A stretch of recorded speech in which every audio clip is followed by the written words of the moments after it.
Maringá recebe o Dr. Aderbal Sabrá, especialista no transtorno do espectro autista. Ele irá fazer uma palestra e agora conversa com a gente sobre essas questões. A minha pesquisa chega claramente à decisão de que precede ao autismo uma forte alergia alimentar, principalmente do sistema nervoso. Que essa alergia alimentar, como toda alergia alimentar, uma vez tratada, o autismo entra em remissão. Então, é uma mudança de paradigma, né? Agora, para chegar a isso, são 21 anos de pesquisa, começando por estudo do trato digestivo, estudo do trato respiratório, né? Estudo da pele, até claramente eu criar uma figura que está publicada em 2005 na revista do American College, em que eu mostro a inter-relação entre todos os sistemas orgânicos e o sistema imunológico. E eu questionei nessa ocasião, 2005, que se a alergia ia ao digestivo, ao respiratório e à pele, por que ela não ia ao sistema nervoso? Naquela ocasião, eu comecei a suspeitar que havia essa relação. Aí começaram as mães dos alérgicos que eu sempre tratei. Hoje eu tenho uma clínica com 12 mil pacientes cadastrados com alergia. Essas mães diziam para mim: doutor, o senhor curou meu filho, esse irmãozinho dele aqui tem autismo, será que... Mas ele tem as mesmas coisas que o irmão teve, ele tem catarro no pulmão, ele tem prisão de ventre, ele tem diarreia, ele tem eczema de pele, o senhor quer dar uma olhada nele? E eu fiz isso. Então, depois de eu observar 50 autistas com sinais e sintomas de alergia alimentar, me levantou aquela interrogação do pesquisador: será que a alergia alimentar é comum a todos os autistas? Aí então eu comecei a aumentar o meu N. 60, 70, 80, 100, 200 pacientes. Hoje eu estou com 1.300 cadastrados. Eu vi que a alergia alimentar antecedia o autismo. Então, assim como a alergia alimentar vai para o digestivo e dá prisão de ventre, diarreia, distensão, vai para o pulmão, dá catarro, dá asma, bronquite, vai para a pele, dá urticária, dá eczema, ia para o sistema nervoso e provocava a inflamação do neurônio. Porque isso é exatamente o que mantém a doença no digestivo, no respiratório, na pele, a inflamação. Porque o sistema imune, ele não suporta a inflamação. Onde tem uma inflamação, ele vai lá acabar com ela. Só que, não tratando, o processo cronifica e a doença evolui. Então, em 2015, um grupo da Universidade de Colômbia descreveu, olha só, 2015, avanço da medicina secular. Diz o seguinte: olha, pela primeira vez nós estudamos o sistema linfático e chegamos à conclusão que tem linfático no cérebro. Só que ele não entra pela via convencional, ele entra pela medula. Então, saibam, senhores médicos, que eu estou mudando a fisiologia da relação entre o sistema imune e o sistema nervoso. E termino a frase com algo que me deixou impactado. Digo aos senhores médicos que depois dessa minha descoberta, nossa descoberta, num grupo imenso da Universidade de Colômbia, toda inflamação em neurônio vai chamar resposta imunológica. Isso aí abriu o meu final de expectativa, publicar o meu artigo de mudança de paradigma. Então eu disse, assim como a alergia vai para o digestivo, respiratório, para a pele, vai também para o sistema nervoso. As evidências são de que tem neurônio inflamado por um sistema linfático que vai ao cérebro também. E aí eu disse o seguinte: olha, é simples, assim como eu curo a alergia digestiva e respiratória de pele, eu vou curar essa doença inflamatória imunológica. Comecei a tratar a alergia alimentar do autista e eles começam a sair do espectro. E essa questão, específica aí da alergia, é alergia exatamente a quê? Existe alguma coisa definida que leva a essa inflamação, que leva ao autismo? A grande causa do autismo é a amamentação inadequada. Por quê? Aí vem a explicação imunológica da gestação. Quando a mãe pelo pai, colocado um concepto no útero, a fecundação gera um ser que não é materno. Então, para o útero materno, o concepto é um non-self, é estranho.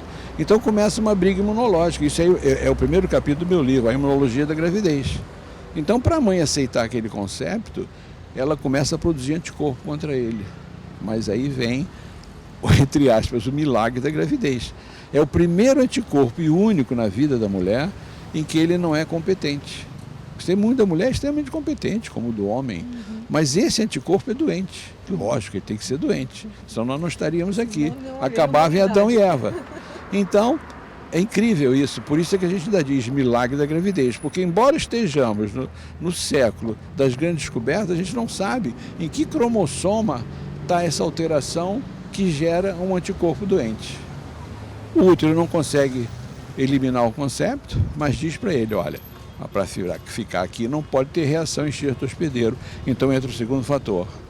Você vai ficar aqui, mas não vai desenvolver o sistema de rejeição, que é o TH1. Então, durante toda a vida uterina, nós começamos a desenvolver o sistema TH2, que é o sistema de alergia. Então, todos nós que estamos aqui nascemos para ser alérgicos. Quem resolve isso? Leite materno, que é homólogo.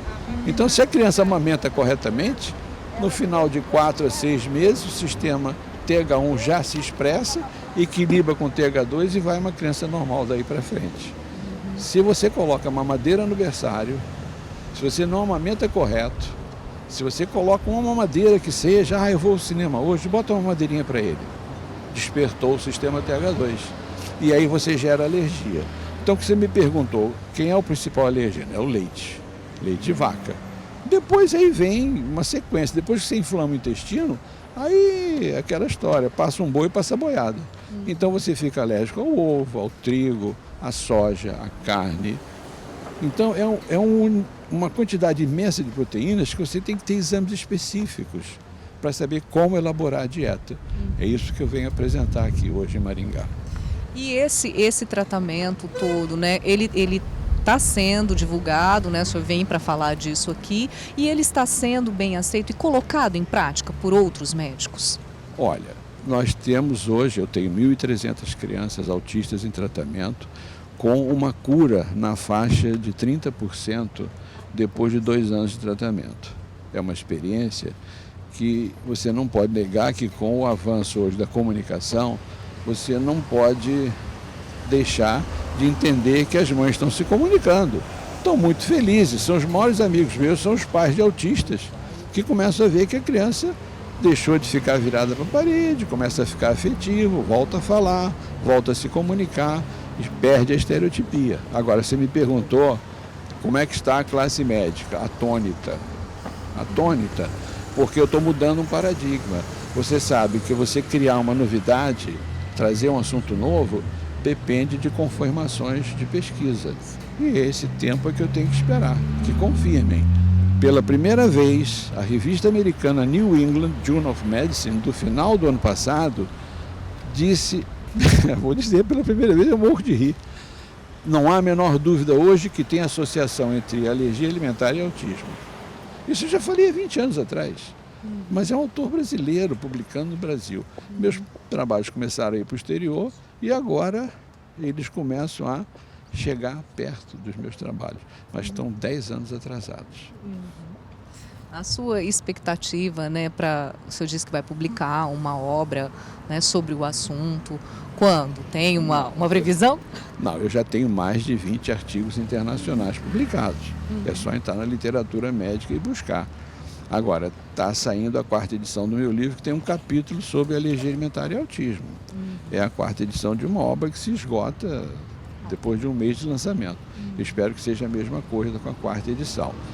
Então, o que eu preciso hoje é que o mundo, vendo as minhas descobertas, comece a reproduzir o meu trabalho e, com isso, chegar à conclusão de que foi possível mudar um paradigma de que uma doença que não tinha cura, não tinha origem, não tinha etiologia, é nada mais do que uma alergia alimentar, tratável e, portanto, que leva as crianças à remissão total.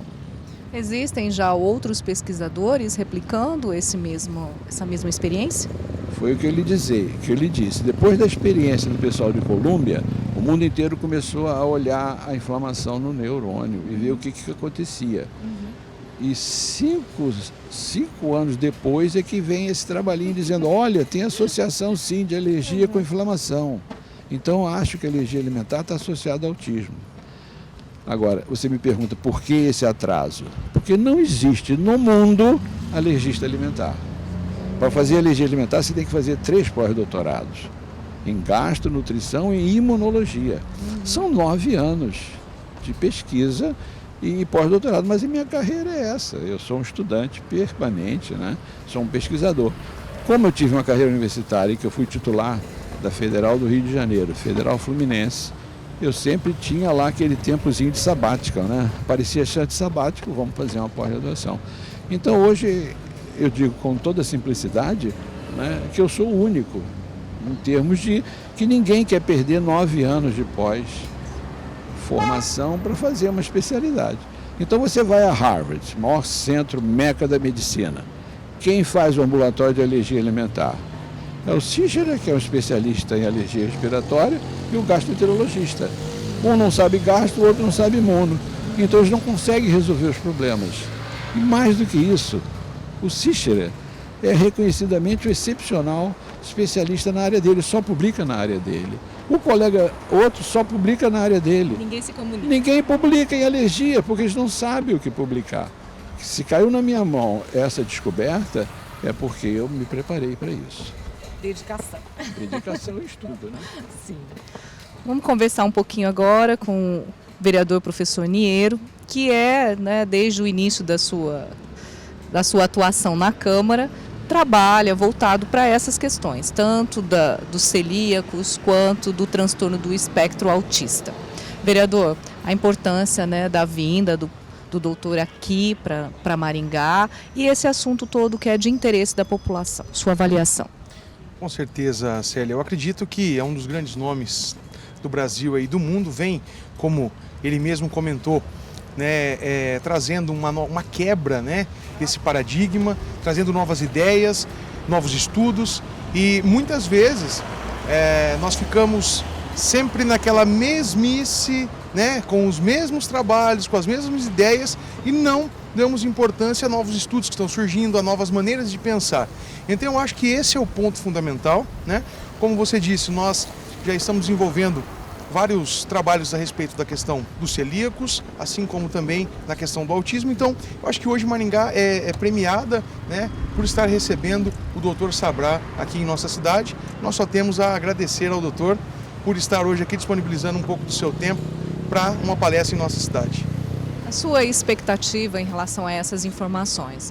O senhor acredita que, né, com esse trabalho, com tudo isso que vai ser dito, que com certeza o senhor vai participar da palestra, dá para ter ideias para projetos ou sugestões para a saúde pública?